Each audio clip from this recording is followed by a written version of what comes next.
A paz do Senhor Jesus para todos vocês. Aqui estamos mais uma vez para louvar e bendizer o nome do Senhor, para dizer que Ele é grande, que Ele é poderoso e que toda a honra e toda a glória é dele, né?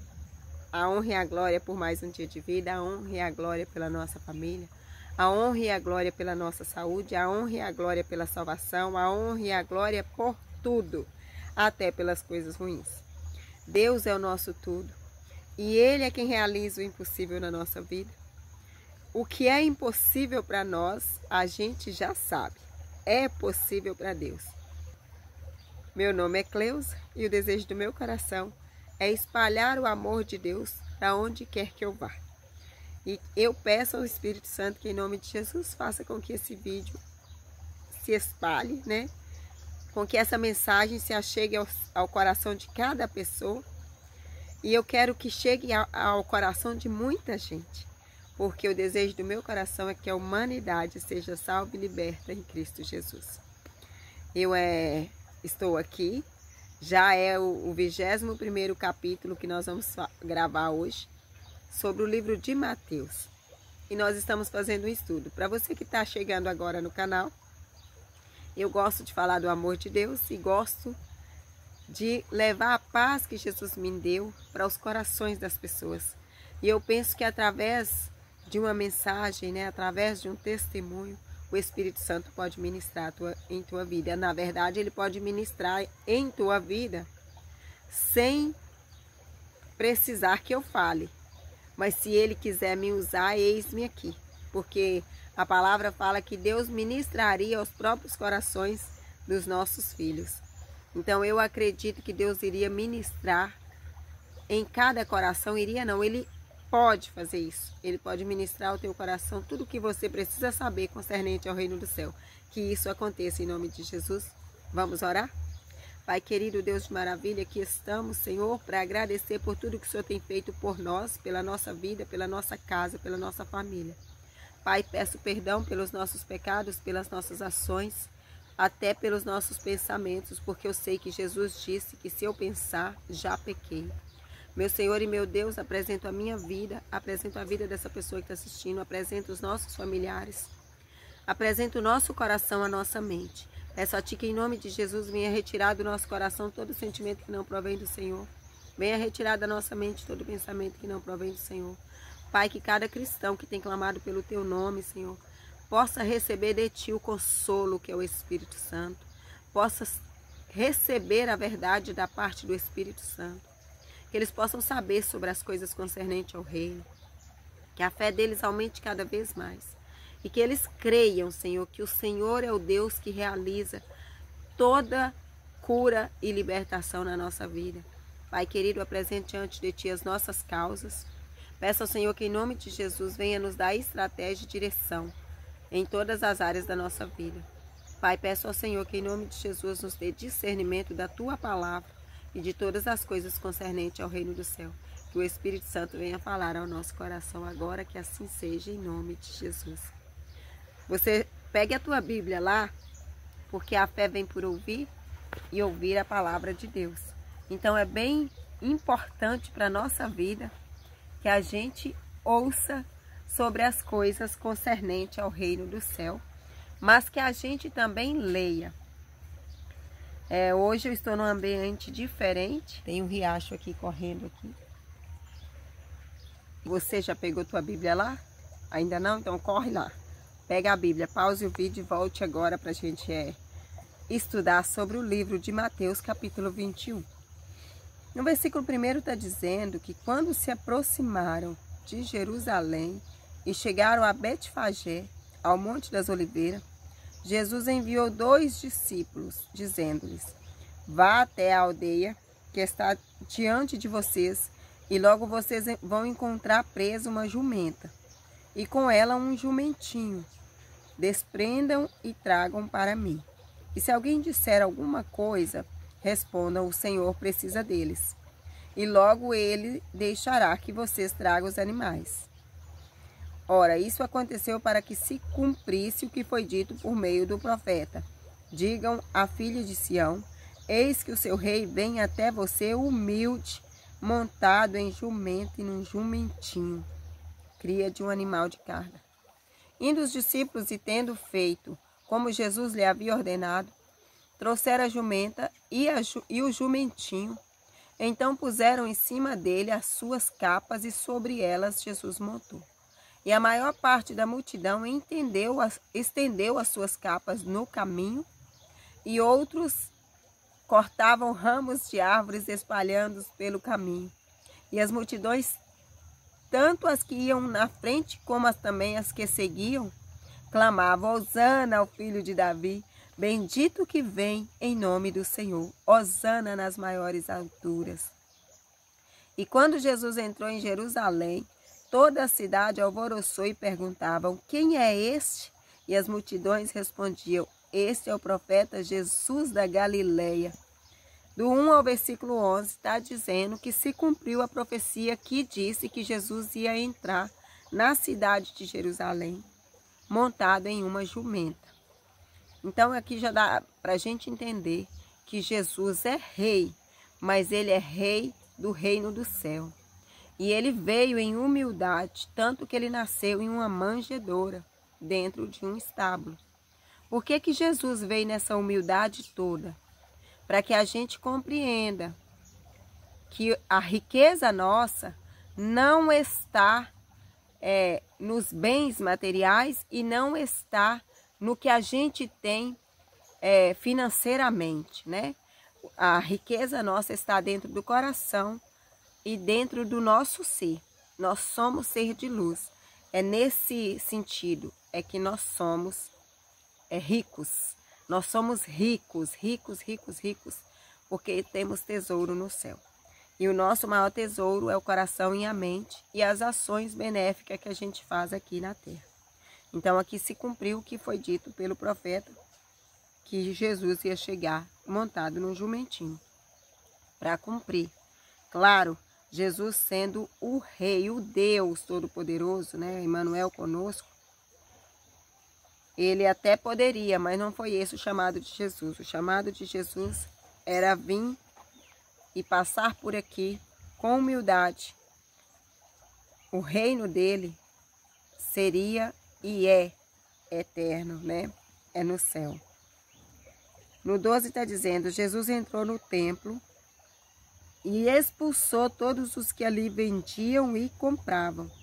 Derrubou as mesas dos cambistas e as cadeiras dos que vendiam pombas. E disse-lhes: está escrito, a minha casa será chamada casa de oração. Mas vocês estão fazendo dela um covil de salteadores. Cegos e coxos se aproximaram de Jesus no templo e ele curou os cegos e os coxos. Mas quando os principais sacerdotes e os escribas viram as maravilhas que Jesus fazia, e as crianças que gritavam no templo, Hosana ao filho de Davi, ficaram indignados e perguntaram a Jesus: vocês estão ouvindo o que estão dizendo? Jesus respondeu: sim. Vocês nunca leram? Da boca dos pequeninos e crianças de peito tiraste o perfeito louvor. E deixando saiu da cidade e foi para Betânia, onde passou a noite. Aqui no versículo 11 ao 17 está dizendo que Jesus encontrou as pessoas fazendo negócio, né, na porta do templo, e ele falou que a casa de Deus é casa de oração, não é casa de negócios, né? Porque ali ele estava chamando aquele povo de salteadores. Então é isso que Jesus estava alertando, né? A igreja é casa de oração. E ele falou aqui que da boca das crianças sai o perfeito louvor. No versículo 18 está dizendo: cedo de manhã, ao voltar para a cidade, Jesus teve fome. E vendo uma figueira à beira do caminho, aproximou-se dela, mas não encontrou nada, a não ser folhas. Então Jesus disse à figueira: nunca mais nasça fruto de você. E a figueira secou imediatamente. Quando os discípulos viram isso, ficaram admirados e disseram: como a figueira secou depressa? Aos que Jesus lhe disse: em verdade lhes digo, que se você tiver fé e não duvidar, não somente você fará o que foi feito à figueira, mas até mesmo se você disser a este monte: levante-se e jogue-se no mar, assim será feito. E tudo o que pedirem em oração, crendo vocês receberão. Olha, mais uma base bíblica dizendo que Jesus quer abençoar a gente, Deus quer abençoar a gente. Porque aqui está dizendo que se nós tivermos fé, seria feito como foi feito com a figueira, mandou ela secar. Mas também quando a gente dissesse para um monte, lança-te daqui no mar, ele iria e se lançava. É claro, ninguém vai fazer isso, porque nós temos outras questões para ser resolvidas. Mas é tudo que você pedir a Deus, crendo, você vai receber. É uma promessa. Está escrito no versículo 22. E tudo que pedirem a Deus, crendo, receberá. É por isso, irmãos, que eu creio mesmo. E tudo que eu peço a Deus, eu creio que Ele vai me dar. Eu creio que Ele vai fazer. Algumas coisas pode demorar, mas algumas coisas eu sei que Ele vai fazer assim, ó, no estralar de dedo, porque Deus é Deus e Ele é Deus de provisão. Ele é Deus de abrir portas, Ele é Deus de curar a enfermidade, Ele é Deus de fazer o que Ele quiser, porque Ele é o Criador do mundo. Mas aqui está dizendo que se a gente pedir com fé, a gente vai receber. Então, o fato da gente pedir e crer, o Senhor vai nos abençoar. No versículo 23 está dizendo que Jesus entrou no templo. E quando ele já estava ensinando, os principais sacerdotes e os anciãos do povo se aproximaram dele e perguntaram: com que autoridade você faz essas coisas? E quem lhe deu essa autoridade? Jesus respondeu: eu também vou fazer uma pergunta a vocês. Se vocês me responderem, eu também vou dizer com que autoridade eu faço essas coisas. Aí ele perguntou para eles: de onde vem o batismo de João? É do céu ou é dos homens? E os sacerdotes e os anciãos ali se conversaram entre si e falaram: se dissermos que o batismo é do céu, ele vai nos dizer, então por que não acreditaram nele, no João Batista? No 26 está dizendo: mas se nós dissermos que o batismo é do homem, nós tememos o povo, porque o povo acreditava que João Batista era um profeta. Porque todos consideravam João como um profeta. No 27 está dizendo: então responderam a Jesus: não sabemos. E ele, por sua vez, lhe disse: então eu também não lhes digo com que autoridade eu faço estas coisas.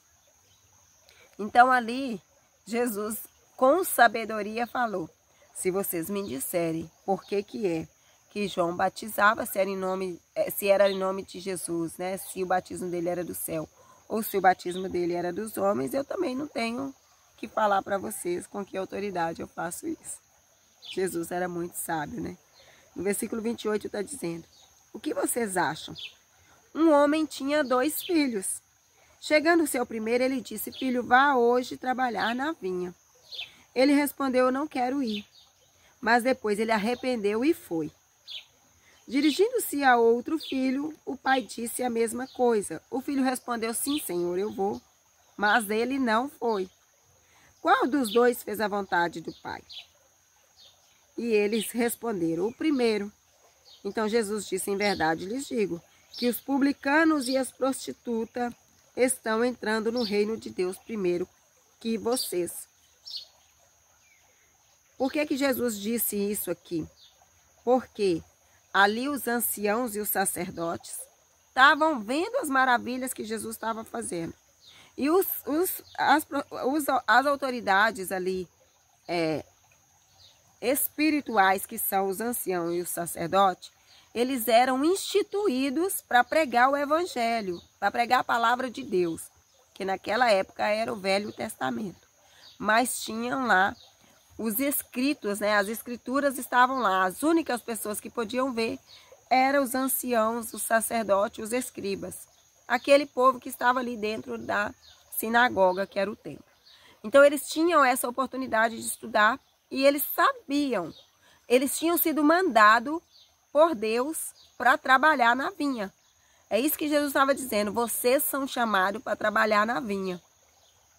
Deus mandou vocês trabalhar na vinha. Vocês falaram que ia, mas vocês não estão trabalhando. Agora, as prostitutas e os cobradores de impostos publicanos, eles chegam, se aproximam de Jesus ali e eles seguem Jesus e começam a obedecer Jesus. Então é por isso que ele estava dizendo que as prostitutas e os publicanos iam entrar no reino do céu primeiro do que os anciãos. É nesse sentido, por causa da obediência, por causa da entrega, né? Por causa do respeito que eles tinham para com Jesus, por causa da fé que eles tinham em Jesus. E os fariseus, os saduceus, os escribas e os sacerdotes, eles não tinham fé em Jesus. Eles não acreditavam no que Jesus fazia, né? Eles não acreditavam que Jesus era o rei dos judeus, que Jesus era o Messias. Eles não acreditavam. Então, por isso que Jesus está dizendo que as prostitutas e os publicanos iriam entrar no reino de Deus primeiro do que os escribas, os sacerdotes que conhecem a palavra. Hoje em dia, é igual o que a gente leu ontem no capítulo 20. Deus chamou muita gente para trabalhar na vinha dele. Esses sacerdotes aqui e os anciãos foram chamados primeiro. Mas eles não estão trabalhando de acordo com a vontade de Deus. Então, há muita gente aí fora que vai entrar primeiro do que muita gente que está na igreja. Por quê? Muita gente que está na igreja está ensinando errado o evangelho e também está julgando todos aqueles que Jesus quer trazer para perto. Jesus quer trazer para perto. Jesus quer que a gente traga para perto da gente. Jesus quer que a gente entre lá e traga essas pessoas para o reino do céu. Só que a gente não quer, porque a gente não quer se misturar. A gente não quer ir lá e a gente tem que ir lá. Tem pessoas que têm chamado para pregar em boate. Tem pessoas que têm chamado para pregar aonde estão os drogados. Tem pessoas que têm chamado para pregar nas prisões. Tem pessoas que têm chamado para isso. Cada um tem um chamado. O que a gente não pode é ficar discriminando aqueles que ainda não estão trabalhando para Jesus.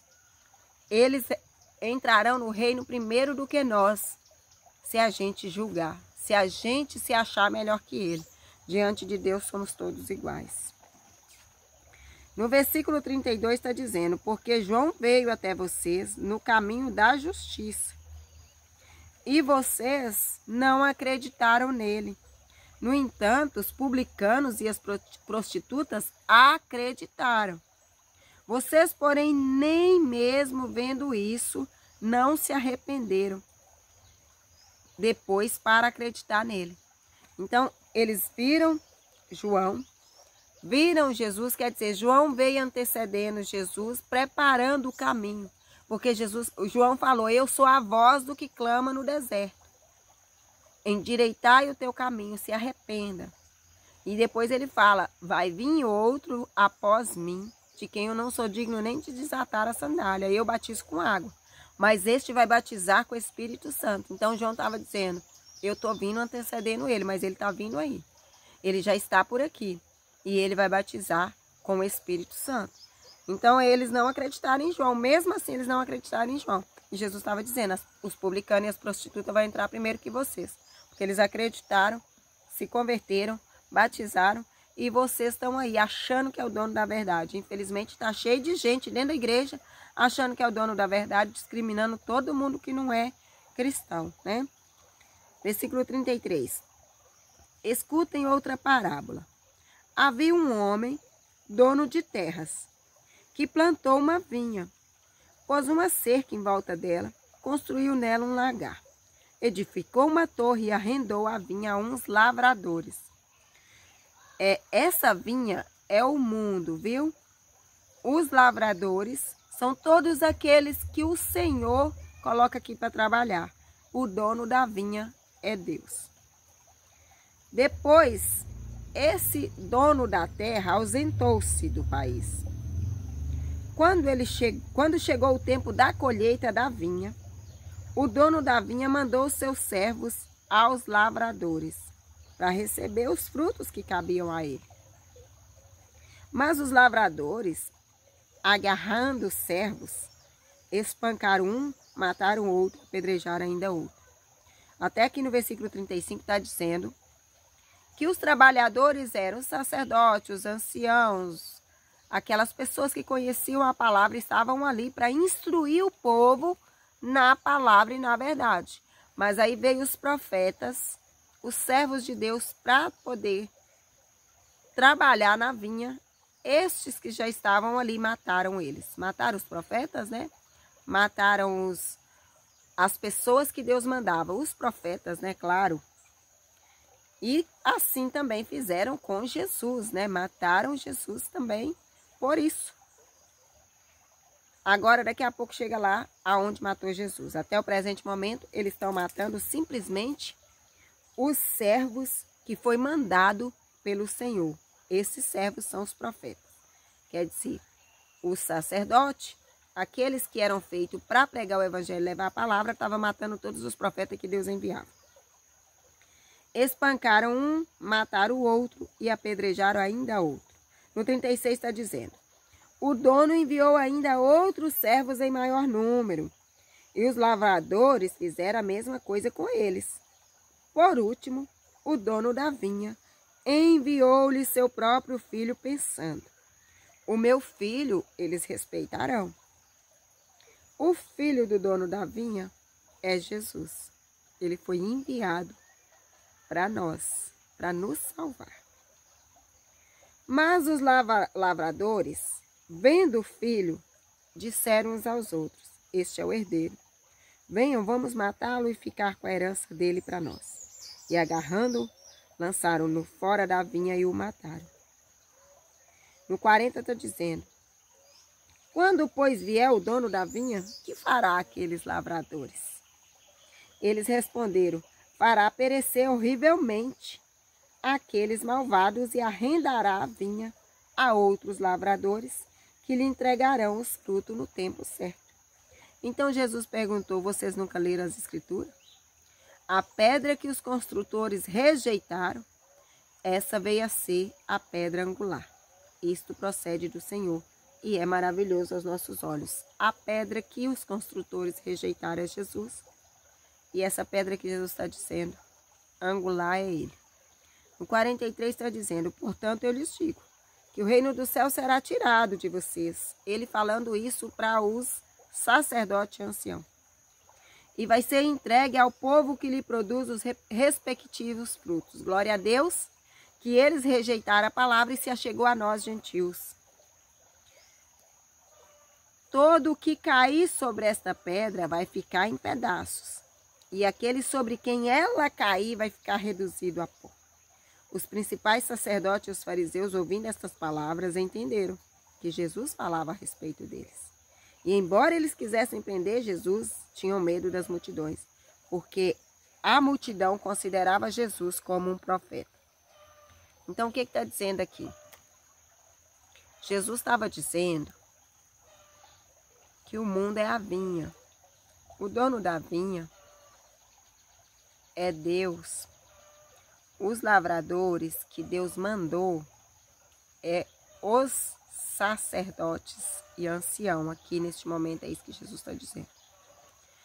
E os trabalhadores que Deus mandou no momento da colheita eram os profetas. E o Senhor mandou vários, e todos esses vários foram mortos pelos trabalhadores da vinha. E no final o Senhor mandou também teu filho para que viesse resolver o assunto. Mas aí eles também mataram o filho. E aí os anciãos e sacerdotes entenderam que Jesus estava falando deles. E era isso que Jesus estava dizendo, que estava falando deles. Então Deus mandou outros trabalhadores para a vinha. Aqui estamos nós, trabalhando na vinha do Senhor. E para a honra e glória do Senhor, hoje a palavra de Deus se achega ao mundo inteiro, né? Está se cumprindo a palavra do Senhor, onde o evangelho ia chegar até os confins da terra, né? Está chegando por toda a nação, por todo o mundo, por todas as aldeias. Está chegando o evangelho em cada coração.